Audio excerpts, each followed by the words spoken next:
people flying down this street, then all of a sudden slamming on their brakes when they get to this.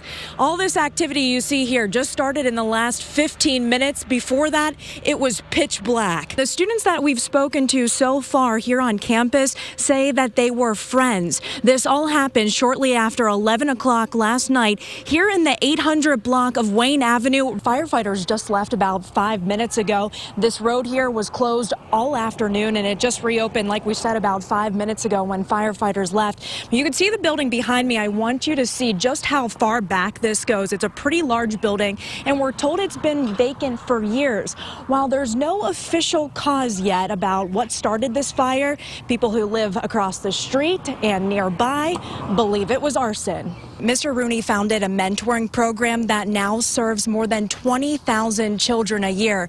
He also has donated to the Catholic Charities every year for 35 plus years. And he has granted 10 Steelers wishes for children every year. They say his spirit lives on throughout all of these organizations throughout the city of Pittsburgh. A man called 911 shortly before 1 this afternoon saying that he found a decomposed body. We're told he was just out on a walk in the woods when he stumbled upon the remains. How about this playful 10-week-old terrier mix? They call him the puppy. By looking at him now, it'd be hard to comprehend what kind of shape he was in on Friday.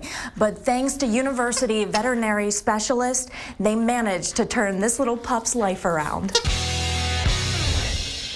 This banner dates back to the late 1970s, back in the Three Rivers Stadium days. It spans 25 feet, and it's a familiar sight at the end zone at every single home game. It belongs to Steelers country and a family with Pittsburgh pride. I take it as like an honor. For the past 10 years, Randy Troy ensured this banner made it to every home game. Because it wasn't going to miss on my watch. I'm just glad to be a part of it. He married into this duty. It's just a nice little treasure that you have, something, a legacy that you can continue to hopefully move forward from generation to generation. Teresa Troy's grandfather hand-painted it about 40 years ago. Pride and a little bit of duct tape keep their tradition intact. Beyond just the Everetts. Paul Sursick, well, I'm 75 now. became part of the tradition years ago. And you look at the other signs and they say you're in Steelers country. No, it says you're in Steeler country. He knows it doesn't matter where the Steelers play. We'll always be in Steeler country. A message he wants future fans to follow.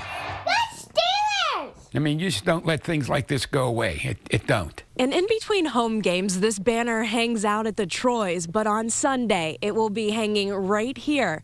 It will also be hanging right here on Super Bowl Sunday.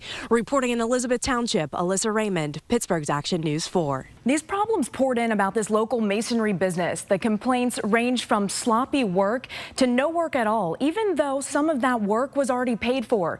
People are sharing their experiences with Pittsburgh's Action News 4 because they don't want this to happen to anyone else. But I was so stupid, and I didn't think it was a good price. The more I went, the more I found out wrong with the concrete and with the wall. So it's Michael Sneer and Richard Barone that did this to us here in this neighborhood. I do owe people money, but I would, it's not like I took their money and ran. I actually did their jobs. James Siebert hired Barone Masonry in April 2015. Rick Barone and his employees completed the work, but Siebert wasn't happy with it. I paid for 5.5 inches of concrete.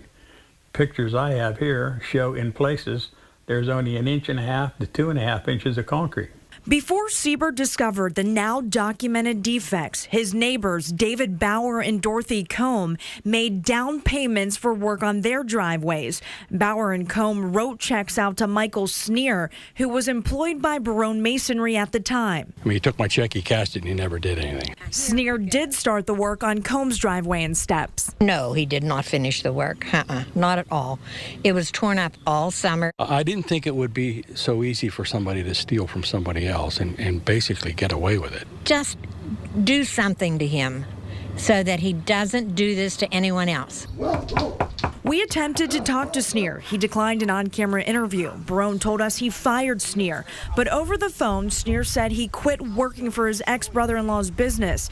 Barone says he started his business over back in December. I never had not one complaint since it's just me and my father. Over the past 3 years, the Better Business Bureau received 14 complaints throughout the Pittsburgh area about Barone Masonry. Consumers alleged making multiple attempts to contact him and do not receive any feedback from him, do not receive their deposit back either. The business had an F rating when Pittsburgh's Action News 4 started investigating. Since we spoke to Barone, he responded to all those complaints and is currently not rated. Michael Wright says he just wants his $2,000 deposit back. I'll never collect that money. He says Barone has thrown him every excuse in the book. His name needs to get out there. Barone's family believes he's the real victim here. He's a good, honest kid. And there's a lot of people that owe him money. And he's trying to take care of his family, but there's people stiffing him. And court documents reveal judgments against Sneer and Barone totaling more than $10,000, and Siebert sued Barone for thousands more. Court records show Barone agreed to pay $500 a week, but Siebert says Barone didn't live up to his end of the bargain. And then on March 26th, Barone filed Chapter 13 bankruptcy. Barone says he owes about $10,000. It might take me, couple months, but I plan on paying everybody back I owe. Siebert says in a way he feels bad for Barone, but in the end, Siebert believes it's Barone's business, so it's also his responsibility. My agreement was not with me and his foreman, Mike.